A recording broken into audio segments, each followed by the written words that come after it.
history suggestive of urinary tract infection. IFA and calcium tablets were taken. Anomaly scan done at 5th month. Normal development, placenta anterior, encroaching on the internal os. Third trimester, fetal movements well perceived. There is no history of there was history of painless bleeding per vagina. Iron, folic acid, and calcium tablets were taken. Growth scan at 32 weeks shows normal fetal growth. Placenta is placed anteriorly. It is implanted in the lower segment, reaching up to the os. No evidence of retroplacental hemorrhage is seen. Menstrual history, she has a regular cycle of 4 days for 28 days, moderate flow. Last menstrual period on 3rd of November 2020. Marital history, she was married at 22 years of her age. Duration 6 years. Non-consanguineous marriage and no contraceptives used. Past history, she has a history of elective cesarean section at RSRM hospital 4 years back. She is not a known case of diabetes, heart disease, asthma, hypertension, tuberculosis, epilepsy, and thyroid disorders. She has no history of drug intake, allergies, and blood transfusions. Family history, she has no family history of bleeding disorders, no history of preeclampsia in mother and siblings. Personal history, she consumes non-vegetarian diet. She has a normal appetite, normal bowel and bladder habits, normal sleep pattern, no history of smoking, drug abuse, or alcohol intake. On general examination, she was stable. She had no signs of shock. She had an average stature, moderately built, and was afebrile. Her height is 157 centimeters. Her pre-pregnancy weight was 64 kgs. And BMI is calculated to be 25.96. Current weight is 73 kgs and her weight gain is 9 kgs. There is presence of mild pallor. There is no icterus, no cyanosis, no clubbing, no pedal edema, no generalized lymphadenopathy. Vitals, BP is 130 per 80 mm of HG in sitting posture. Pulse is 76 beats per minute. Respiratory rate is 16 breaths per minute. Breast, spine, tongue, teeth, normal. How long have you been here? 3rd week. No visible thyroid enlargement and varicosities of legs. Cardiovascular system, S1, S2 heard, no murmurs. Respiratory system, normal vesicular breath sounds heard. CNS, no focal neurological deficit. Abdomen, all quadrants move equally with respiration.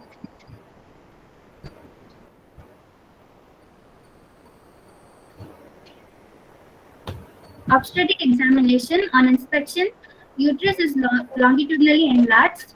Stria gravidarum and linea nigra is seen. Umbilicus is normal. Healthy transverse cesarean scar 2 cm above pubic symphysis is seen. On palpation, fundal height corresponds to 32 weeks of gestation, but flanks full.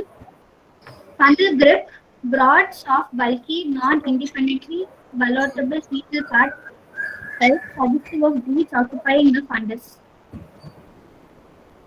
Umbilical grip, on the left side, there is uniform, continuous curved resistance, suggestive of spine. On the right, there are irregular knob-like structures, suggestive of limb buds. First pelvic grip, hard, round, independently ballotable fetal part occupying the lower throat of uterus felt, probably fetal head. Second pelvic grip, fingers converge, suggests head is not engaged.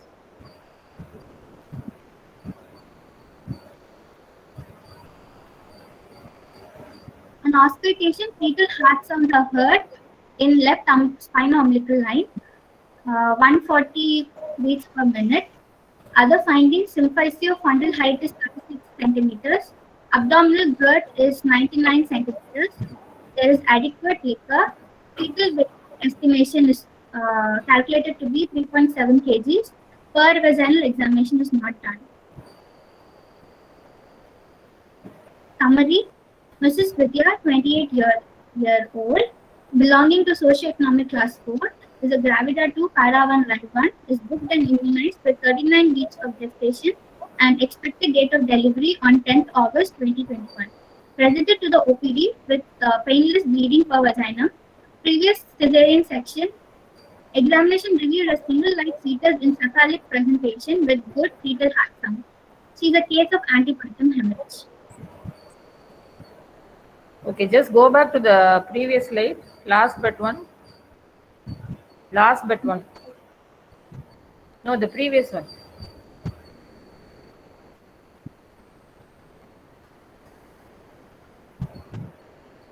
This one, na? No, next one. Just a minute.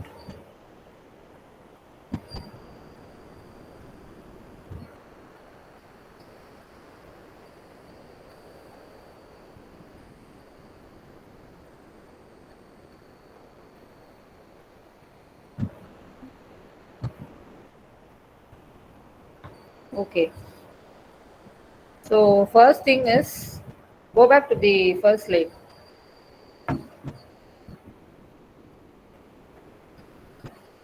So first thing is actually antepartum hemorrhage. I don't think it will be kept for the exam because all types of antepartum hemorrhage, whichever it may be, is actually a acute condition. So the patient will be under intense observation, or she may be getting prepared to get her delivery done and all that. But anyway, since they have given you this case, we can discuss in case. Okay, then you have told me the diagnosis as antepartum hemorrhage. So what is your differential diagnosis? And your case is very clear cut. So what do you think? Which type of antepartum hemorrhage is your case? Ma'am,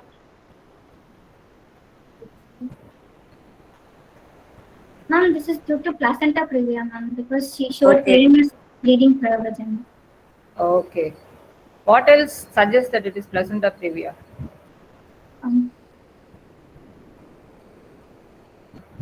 Yes.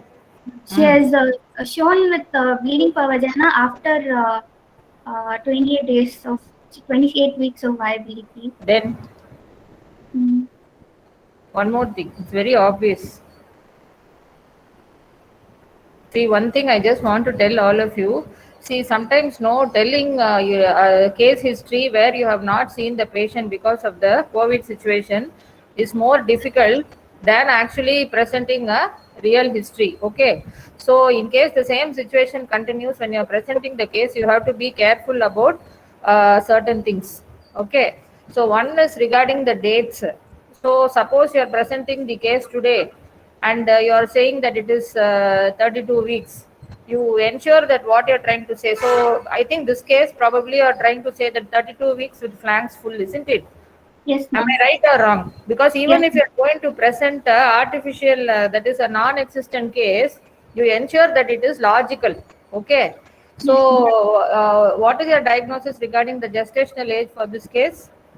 32 weeks with flanks full, ma'am. Okay. So you call it as? Term pregnancy. 32 weeks with flanks full, what do you call it? It is a term pregnancy. Okay. So it is a term pregnancy. That's how you will say. When the examiner asks you, why do you say it is term? You say it is corresponding to 32 with flanks full.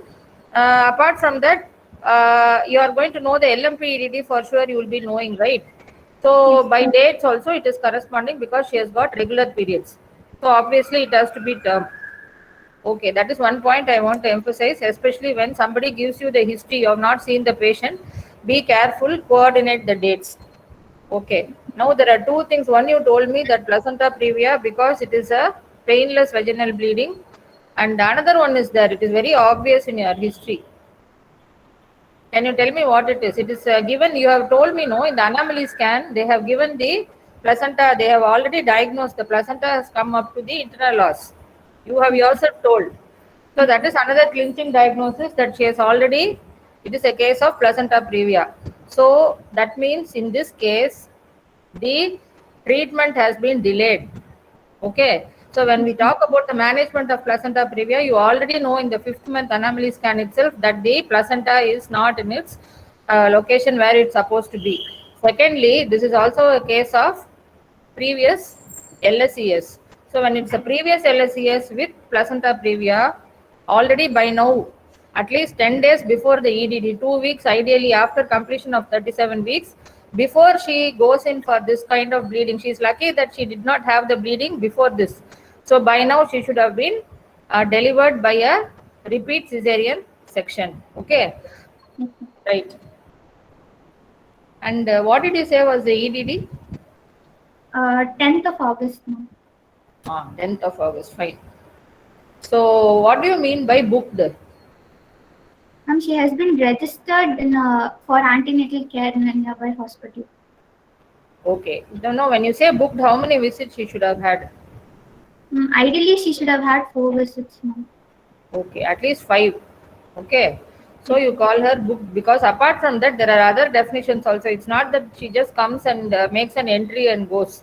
So she should have had a proper OGCT done once in each trimester. She should have had an anomaly scan. She should have had a tetanus toxoid given. Okay. Then iron and calcium tablets and all these things. Only with everything is complete, you call it as a properly booked case. Apart from the number of visits. And when you are presenting the history, you said the history of 9 months amenorrhea.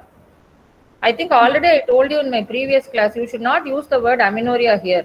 When the patient is coming to you for the first time and she has not got her periods and the pregnancy is not diagnosed, you don't know that she is pregnant yet, then you call it as history of 3 months amenorrhea. Once you have diagnosed pregnancy and you know that the case you are having is a pregnant lady, you have to present it as term pregnancy, or suppose it is 38 weeks or 39 weeks, you have to say that.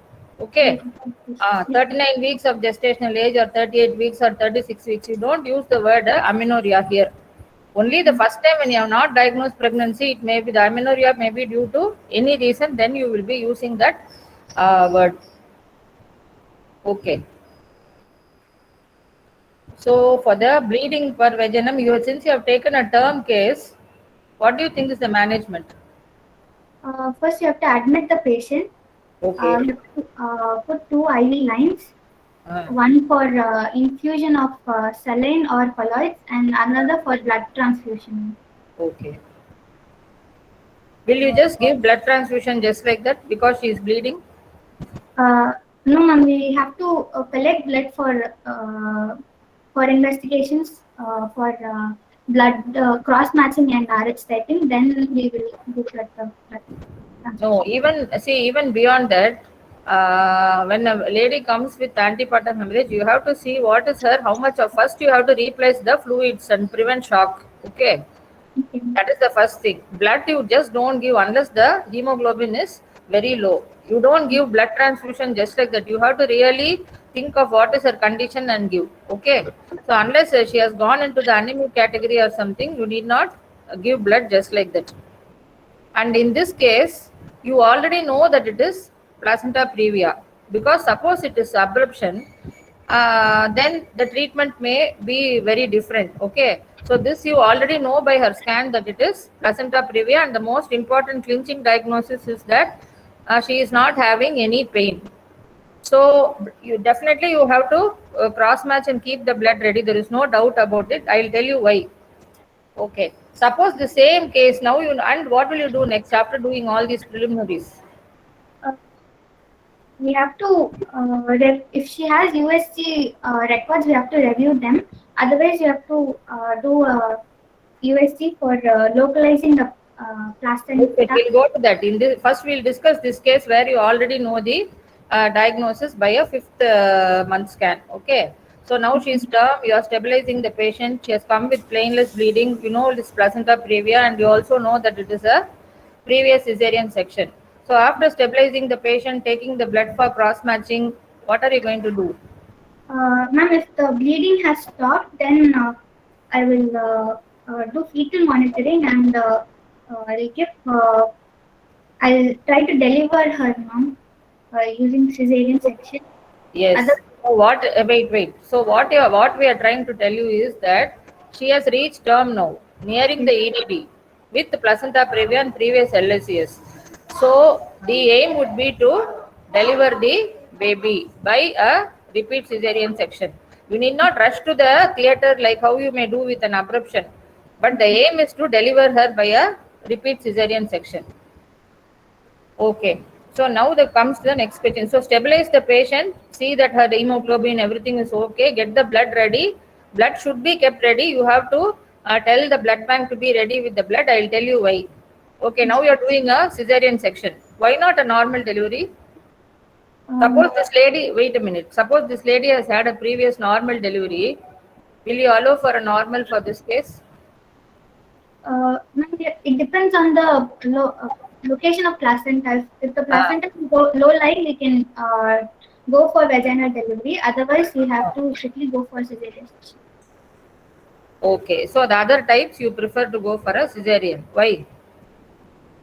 Ma'am, because there could be profuse bleeding and there can be maternal and fetal complications. No, first of all, when the placenta is occupying, it is near the os or covering the os, do you think the head can come out at all? No, If ma'am, the you head try to cannot. overcome, if you try to overcome that and the head comes out, obviously she's going to bleed like anything. So there is no sense at all in the type 2 posterior, type 3. What is the other problem in type 2 posterior?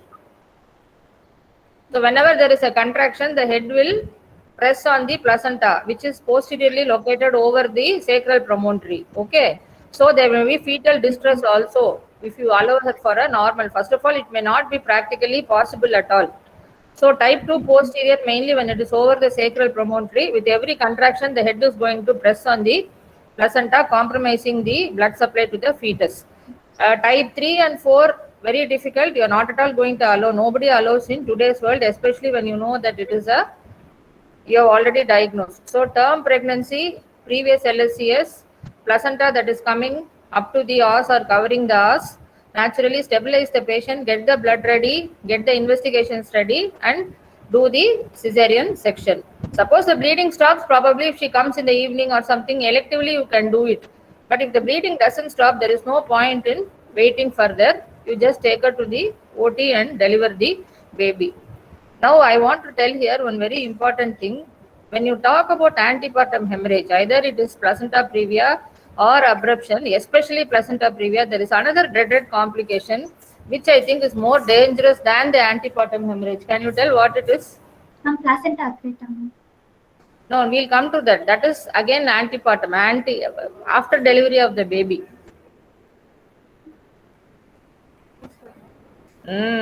So the most dreaded complication, if some placenta previa comes, I will not be bothered about the antepartum hemorrhage because it may stop on its own. But I am very, very bothered about the postpartum hemorrhage. Can you give the explanation for that? So in placenta previa, where is the placenta located? It's located near the internal os. No, that portion of the uterus during pregnancy. Lower segment. So lower uterine segment. So what is the difference between the lower uterine segment and the upper segment of the uterus? The upper segment has got thick muscular fibers. Lower segment is very thin, okay, very soft. So after the delivery of the baby and after the placenta comes, normally the muscle fibers, the myometrium, they will contract and they will obstruct all the blood vessels. That is the method of hemostasis after delivery of the placenta. But when the placenta is situated in the lower segment, after the placenta is delivered, the contraction is not good because you don't have enough muscle fibers. So from the open sinuses, it keeps on bleeding. So several times the life of the patient is lost not due to the antepartum hemorrhage of placenta previa, but because of missed postpartum hemorrhage. So in the OT, you should not be in a hurry to close the uterus. You have to actually look at the site where the placenta. You have to ensure that all the sinuses are not bleeding. You have to take sutures there. Okay. So there are various surgical methods, and also we use the uterotonics also. So all these things you have to ensure that there is no postpartum hemorrhage, and then only close the uterus. Otherwise, you lose the patient. So remember PPH very much in case of placenta previa. Okay. So that is one thing. Apart from that, you are talking about placenta accreta, isn't it? Now, Yes, what ma'am. would you like to see? This is a case of gravida 2 para 1 live 1. So, antepartum hemorrhage. So, she has had bleeding. You have had a look at the placenta, and you know that where in your history, where is the placenta, anterior or posterior? Anterior, ma'am. So it is low lying, that is in the lower segment, and it is also anterior. That means the chances of it being over the previous LSCS scar is very high, isn't it? Yes, So ma'am. now your next job, any case, previous LSCS with placenta previa, especially when it is anterior placenta, you please, what investigation would you like to do? Ultrasound, ma'am. What ultrasound? Some extension of ultrasound Yes, to ma'am. see whether it has invaded the myometrium. Transvaginal ultrasound. No, that is method of seeing. Anything, one extension of ultrasound where you can see the blood flow. Doppler, ma'am. Yes. So you can do a Doppler to see to what extent. Sometimes it even extends up to the into the urinary bladder also. And in such cases, you can also confirm it by doing an MRI. So why you have to do all this is when you know that there is an accreta or increta or percreta or something after the delivery of the baby, you don't go and pull the placenta out. Okay. So we have to be prepared for higher procedures like even hysterectomy if necessary after taking the informed consent prior. Okay, so that is why it is very important if it is an anterior placenta and also situated along the previous surgical scar. You better do an MRI and be prepared for this eventuality also. Okay, so that is why it is important. Okay, now again coming back to the clinical examination, this case is a term pregnancy with placenta previa, isn't it? Yes, So in ma'am. the clinical examination in palpation, can you tell me one finding to show that the head has not descended into the pelvis, the placenta is not allowing? Ma'am, second pelvic system. So the in the pelvic grip, the head is still mobile, isn't it? Yes, So ma'am. that is another. That is why I asked you to put that slide actually. So the head is actually mobile. It has not yet gone into the pelvis. So this is another thing when we were talking about why not allow for a normal delivery. This is one of the, I told you it is not going to allow the head to go in, right? So naturally on clinical examination, the head is mobile. Okay. Suppose the same lady comes at really at 32 weeks, not the term. She comes at 32 weeks with bleeding. What would you like to do? Ma'am, I will You forget regularly. our case is a term case. You forget we have dealt with it. We have taken precautions. We have tried to. We have anticipated postpartum hemorrhage. We have controlled that.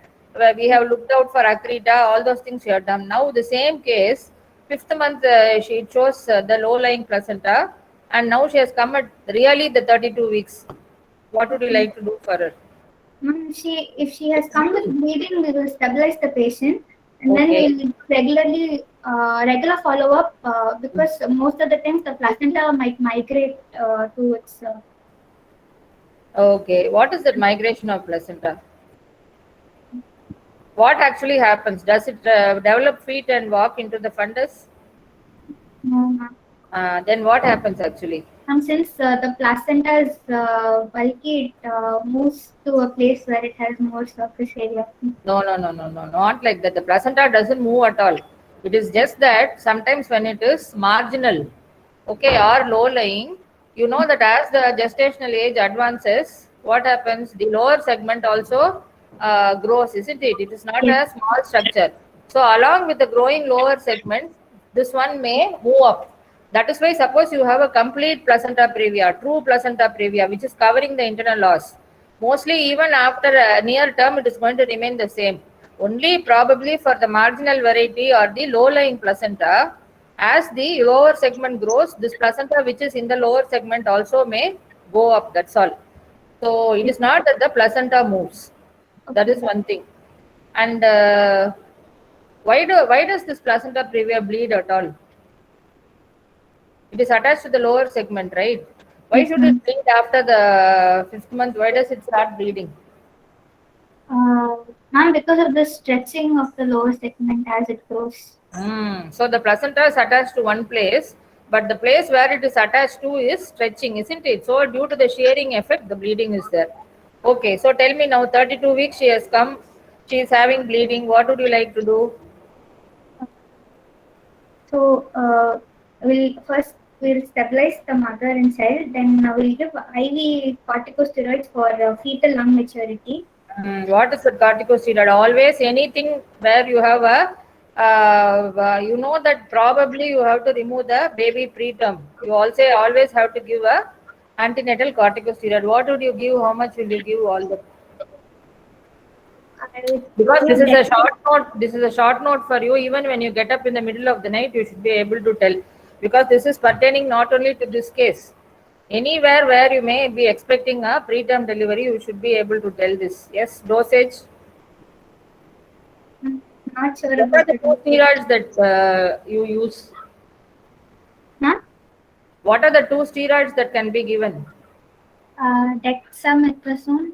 And Mm. and the betamethasone. Okay. So what is the dosage like? Antenatal corticosteroid. What is the dosage? Betamethasone 12 mg. You give two doses 24 hours apart.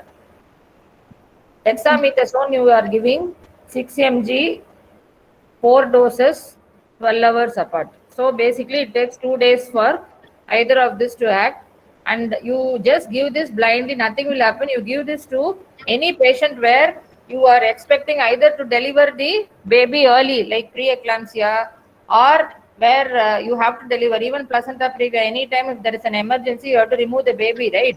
So you be prepared by giving the antenatal corticosteroid. Then what do you do? We'll give tocolytics.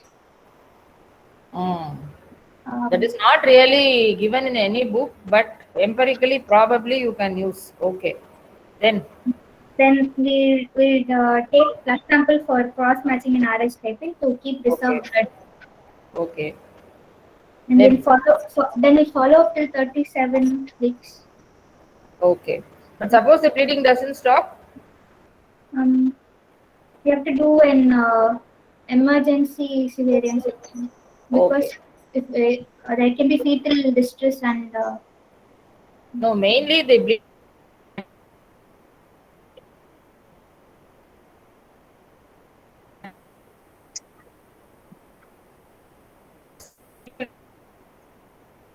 And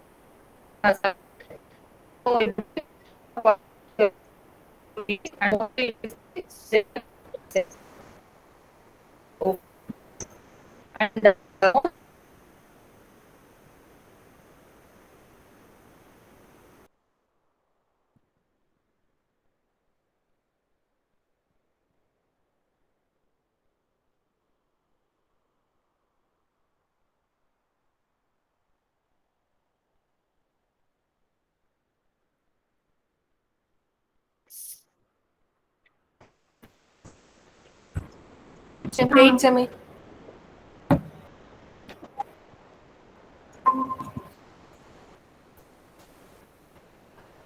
Can we continue? ma'am couldn't hear the last part, ma'am. There was voice breaking. now can okay. No, the same 32 weeks a lady comes with antepartum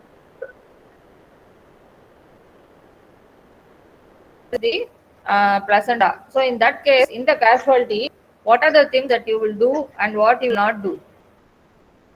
Just a few things you tell me. You don't know where is the placenta. 32 weeks, she has come with antepartum hemorrhage. We won't do a per-vaginal examination, ma'am, because if it's a flu placenta previa, we might perforate and. Okay, so if you touch the placenta, there may be torrential bleeding. So you don't do a per-vaginal examination for a case. But even before that, in the history, she must have told you something, no? You will ask her antepartum hemorrhage. By seeing the face of the patient itself, you will know what is that.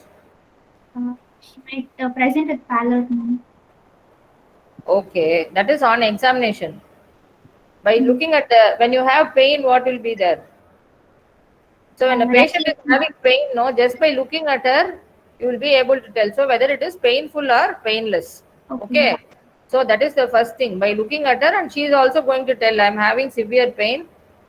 And this pain of abruption, let us say, okay, so when she's having pain, you feel okay, probably it is abruption. So that is the first thing. Now, how do you differentiate this abruption pain from labor pain? Unfortunately, people have not seen any patient in labor, I guess. So this patient in labor pain, what happens is the patient shouts when there is a contraction and there is pain. So when the contraction goes off, she relaxes. Okay, she doesn't shout. When you come to the labor ward, you can see that scenario. But in the case of abruption, there is a continuous severe pain. Okay, so that is first thing. Second thing is on palpation.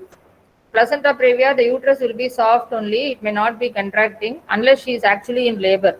Abruption, it will be, what are the two clinching words on palpation of abruptio placenta? When you touch the uterus. Tense and tender, ma'am. So she'll shout, she'll wince when you actually press it. Then PV, of course, you're not supposed to do. So next, what will you do? We'll do an trans-abdominal or trans-vaginal ultrasound. Okay, so you will do an ultrasound to find out whether it is in the position, whether it is fundal or somewhere in the lower uterine segment. Okay, after that you will proceed. So finally, what we have concluded is, if it is placenta previa, it is a painless bleeding and she is not yet term, we can give a expectant management based on the condition. And finally, when she reaches term, we should go for ideally if it is of the higher types, then we have to go for a cesarean section, taking all precautions, anticipating postpartum hemorrhage also. And if it is a previous LSES or any other surgical scar in the uterus is there, then you also have to do higher imaging and rule out accreta. So coming to the other one, that is again a full topic, but you have presented this, so I'm stopping with this. But if it is abruption, as you know, painful bleeding, tense and tender. And for abruption, do you have an expected management at all? Suppose you have diagnosed abruption in the casualty. Yes, ma'am. Is there an expected management for abruption? Yes, ma'am. No, please. Actually, some of the books, no, they will tell you if it is of the grade 0. See, placenta previa is type, abruption is grade. So some books may tell you grade 0, but I just want to tell you that abruption is an acute condition where the life of the baby and the mother may be at great risk. So there is no expectant management for abruption. Please remember that, okay? So when you have diagnosed abruption, the best is to deliver the baby. That is one difference. Then second thing is, abruption has got its own peculiar features of some of the complications. Can you tell me 3? It can be intrauterine demise of fetus. Okay. For the mother, I'm asking. For the 3 mother, complications. there can be, So remember 3 things in abruption based on the grade, okay? So as the grade increases, first there may be a fetal, first there may be no bleeding at all outside. You may discover it only after the delivery when you see it retroplacentally. The grade 1 is when there is bleeding externally, but both mother and fetus are okay. Grade 2 is when the fetal demise is there, mother is okay. Grade 3 is when the mother is goes in for shock. So the complications for the mother are, most importantly, because of the massive hemorrhage and the hematoma formation, she will go in for shock. Due to the shock, she may go for renal failure because of the less perfusion. The third one is disseminated intravascular coagulation leading to bleeding problems. Okay. So you should never forget these 3 complications of abruption. So even if it is preterm, the same 32 weeks, instead of placenta previa, if it turns out to be an abruption, then you have to deliver the baby. Then now coming to the mode of delivery, first you have to do the investigations, rule out that she is not, her bleeding time and clotting time is okay, whether her fibrinogen is okay. After checking all this, suppose they are all abnormal, you have to immediately go for blood transfusion, especially FFP, okay, which is going to replace the clotting factors. In case it is associated with preeclampsia, then the platelet also may be low, then that transfusion also be required. So after correcting the bleeding coagulation disorder, if there is anything like that, then you go in for abruption. Always the first choice is normal delivery. Okay, because it depends. Suppose it is a grade 4 or something, then whatever it is, you have about 6 hours. Suppose the patient is very pale also, see, with all these problems, you should not take her to the OT and do a cesarean because she may bleed more.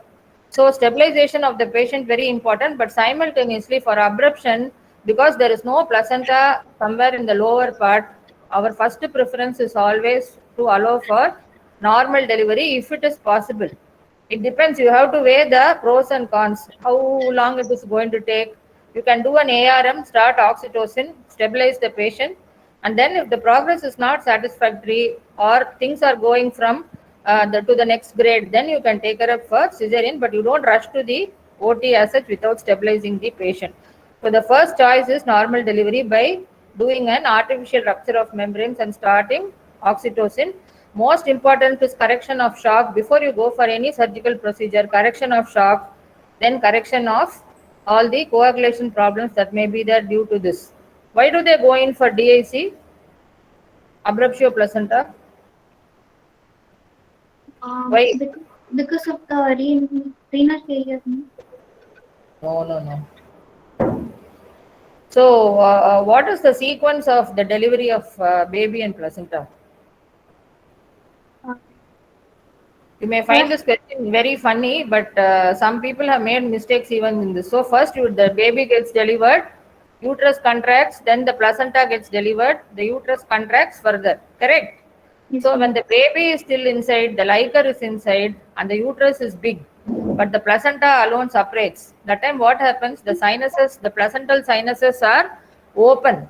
So, through that, all the amniotic fluid, everything, all the fetal things which are desquamated can go into the maternal circulation, and it will cause disseminated intravascular coagulation. So, all the clotting factors are used up, and then she goes for bleeding. Okay. So even when the fetus is still inside, the placenta gets separated, she can go for disseminated intravascular coagulation. Of course, apart from the fact that the blood supply to the fetus is also slowly cut off, and the baby may go for IUD. Okay. So these are all the major problems of abruptio placenta. There is no time to wait. Stabilization of the patient and delivery of the baby by the most optimal route depending on the grade. That is what your answer should be. It's not that she has grade 2 and you just keep on waiting. Then the patient will go in for all the complications. Okay, one more thing I wanted to tell you in your clinical presentation regarding the LSCS scar. Can you go to that slide? Inspection.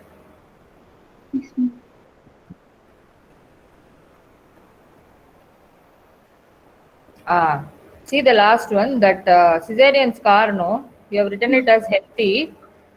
Transverse cesarean scar 2 centimeter above the pubic symphysis. So here, a lot of the students know they get confused. Actually, what is that skin incision? See, there are two incisions. The incision that you put over the lower uterine segment of the uterus and the skin incision. They are not the same. Okay. So you should not call this as transverse cesarean scar. Okay, it is, a skin incision is usually that is called as a fan and steel incision. Okay. So the fan and steel incision scar is okay. So what you are seeing on the skin does not in any way signify what is there inside. Okay. So LSCS means lower segment cesarean section. It refers to the lower segment of the uterus, not to the skin incision. So you can do a LSCS even by putting a vertical incision over the skin, which they used to do those days. Nowadays, because for cosmetic reasons, we are not doing that, and other complications also, which will be dealt with in the LSCS class. So a lower segment LSCS does not mean that the skin incision has to be a transverse one. Okay. So they are two different incisions. When we talk about LSCS, we are referring to the lower segment of the uterus, and the transverse incision we make there. Okay. And do you agree with this management? Suppose this case had been real and her EDD is on 10th, and today you are presenting the case. She has come with bleeding. Yes, Do you ma'am. agree with the management of this case? Yes, ma'am. Why? Her EDD is 10th and she is having a previous LSCS. You know it is placenta previa. By God's grace, she has not bled till then. What are you waiting for? Suppose she had not had bleeding today. Do you mean you will wait till 10th? No, ma'am. I would have tried the delivery. So after completion of 37 weeks, she should have gone in for a elective cesarean section, Cesarean. taking all the precautions. Okay, even before he had the bleeding. And there is another reason also in the history. See, this is a very precious pregnancy. She has conceived 6 years after marriage. Yes, Okay, ma'am. so all these things, our job is to give a healthy mother and a healthy baby. So for that, you have to take all the precautions. There is really no role for having waited for so long for this case. Okay, ma'am. Right. Okay, ma. Thank you. Thank you, ma'am. Okay.